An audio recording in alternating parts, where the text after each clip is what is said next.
மதுரையில் வரும் பிப்ரவரி 21ஆம் தேதி நடைபெறவுள்ள என் வாக்குச்சாவடி வெற்றி வாக்குச்சாவடி மாநாட்டிற்கான ஆலோசனைக் கூட்டம் உத்தங்குடியில் நடைபெற்றது. நிதி அமைச்சர் தங்கம் தென்னரசு தலைமையில் நடைபெற்ற இக்கூட்டத்தில் அமைச்சர்கள் மூர்த்தி மற்றும் பிடிஆர் பழனிவேல் தியாகராஜன் உள்ளிட்டோர் பங்கேற்றனர்.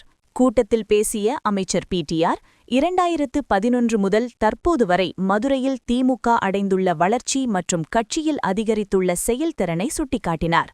தொடர்ந்து பேசிய அமைச்சர் மூர்த்தி, இந்த மாநாடு சட்டமன்ற தேர்தலுக்கான முதல் படி என்றும் தென்மண்டலத்தில் உள்ள 54 தொகுதிகளிலிருந்தும் 1 லட்சத்திற்கும் அதிகமான நிர்வாகிகள் இதில் பங்கேற்க உள்ளதாகவும் தெரிவித்தார். இறுதியாக உரையாற்றிய அமைச்சர் தங்கம் தென்னரசு, திமுகவினர் கூடிக் கலைகின்ற காகங்கள் அல்ல, மழை பொழிகிற மேகங்கள் என நெகிழ்ச்சியுடன் பேசினார்.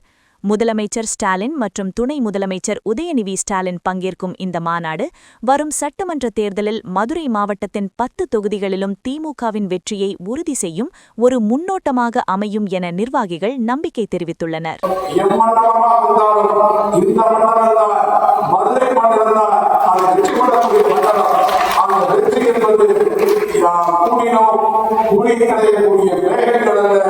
மதுரை மண்டலத்தை நாம் பெற்றிருக்கக்கூடிய உணர்வு கூடி கலைகிற நம்முடைய காகங்கள் அல்ல, நாம் கூடி கொடுக்கிற மேகங்கள், நாம் செழிக்க வந்திருக்கக்கூடிய மழை, இந்த நாட்டை செழிக்க வந்திருக்கக்கூடிய நன்றை விளைவிக்கக்கூடிய அந்த மழை, அதனுடைய விளைவிப்பு, அதனுடைய பயன், நம்முடைய உழைப்பு, நாம் இன்றைக்கு கடநீரை இறக்கி நாம் மாற்றக்கூடிய கடமை நமக்கு வயதில் இருந்து வெள்ளாமையாக நம்முடைய களத்திற்கு வருகிற போது களத்தை வென்றெடுத்து நாம் வரக்கூடிய அந்த 10 தொகுதிகள் தான் நம்முடைய வெற்றி.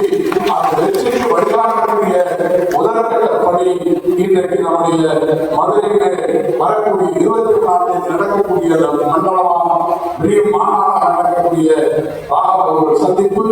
அந்த சந்திப்புக்கு நீங்கள் வரக்கூடிய உங்கள் வருகை, உங்கள் உற்சாகமும் நம்முடைய மாவட்ட கழக செயலாளர் 3 பேரும் சேர்ந்து அதை போல ஒவ்வொரு இணைந்து நம்முடைய மரியாதைக்குரிய அமைச்சர் அதற்குரிய அருமை சகோதரர் பிடிஆர் பழனிவேல் தியாகராஜனுடைய முழு ஒத்துழைப்போடு நாம் அனைவரும் இணைந்து தலைவரும் நம்முடைய துணை முதல்வர் அவர்களும் எப்போதும் மதுரை வருகிற போது எப்படி மகிழ்ந்து அவர்கள் பெருமித உணர்வோடு செல்வார்களோ அதை போல அந்த பெருமிதமும் மகிழ்ச்சியும் இன்றைக்கு தந்து அதை தேர்தல் வெற்றியாகவும் அவர்கள் கரத்திலே நாம் ஒப்படைப்போம் என்று சொல்லி உங்கள் அனைவருக்கும் நன்றியை தெரிவித்து உங்கள் அனைவரையும் வரவேற்று விடைபெற்று வருகிறேன். நன்றி.